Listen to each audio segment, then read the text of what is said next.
निकले हम ट्रेकिंग करने, देखते हैं अभी आज का सफर कैसे होता है।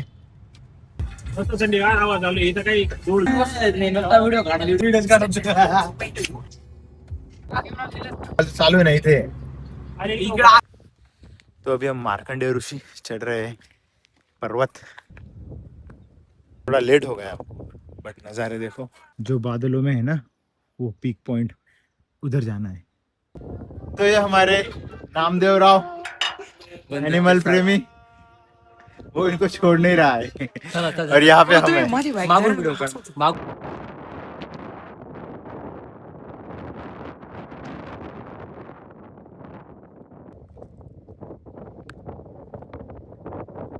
तो यहाँ से हम आए बहुत नीचे से और बहुत ऊपर तक हमें जाना है।